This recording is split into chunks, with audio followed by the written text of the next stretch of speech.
السلام علیکم ورحمۃ اللہ وبرکاتہ. ګرانو قدردانو مینوالو مولانا تاج اکبر تاسو ته مخاطب دی. دې ټیم کې زه په پېښور کې زموږ یو ډېر خوږ لور دی، ډېر خوږ ملګری دی چې د ده په دعاګانو، د ده په محنت او د ده په ګشتونو ملاقاتونو الله جل جلاله د ګلوکار سندرغاړي نه د نبي علیه السلام وارث جوړوي. زموږ ګران قدردان لور مولانا عبدالوحید صاحب الله دې له ډېرې خوشحالۍ ورکړي.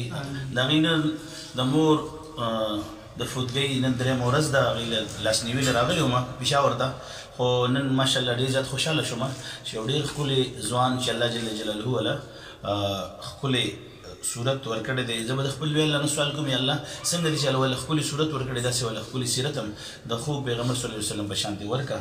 د الله په در کې د الله په دربار کې څه کمي نشته.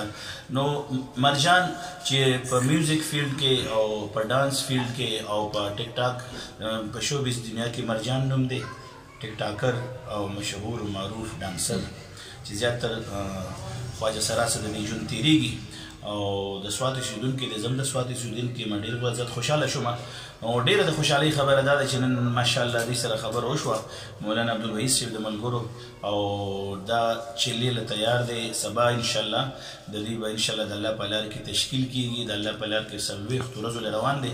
زه به د خپل لوی الله نه سوال کوم چې الله دا زړونو بدلولو والا ذات خو ته او زړونه زمونږ ستاسو ټول ستا په قبضه کې دي. نو چې خپل نوم یې فرحان دی، فرحان چلې له روان دی او موږ به الله نه سوال کوو فرحان ته به چې دا زندګي ډېره زیاته لږه ده او زندګي هغه دی چې د الله د حکم د نبي علیه السلام په طریقې باندې شي. تاسو چلې له روان یې نو څه محسوسوي او تاسو خو ویل چې ما د ژوند د بدلون بس مکمل اراده کړې ده. اجراګانو سره زما چې کومې دیرې وي هغه ما بندي کړي، تعلیم والي دی او روان یم، تاریخ بنیاد زیاد نه کشتیاں جلا دي. نو فرحان صاحب ته زه درخواست کوم چې عوامو ته یو ښکلی پیغام ورکړي چې څه پیغام یې ورکول غواړي. اعوذ بالله من الشیطان الرجیم، بسم الله الرحمن الرحیم. تاسو ته پته ده چې خندا راځي، خندا کوي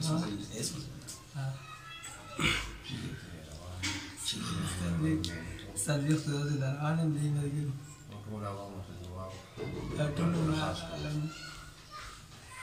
ملګرو له څه پیغام ورکوي؟ ته خو چلې له روان یې ملګرو ته څه ویل زه شرمېږم، د شرم نه خاندم که ملګري په ویډیو کې ګوري که نه ما لاس خندا راځي، زما زړه سم خوشحال دی، سکون نه خاندم. الله په لاره کې روان یم 40 ورځو ده او ټول راته دعاګانې کوئ، په خپل دعاګانو کې مې یاد ساتئ. او زه به یو خبره دا وکړم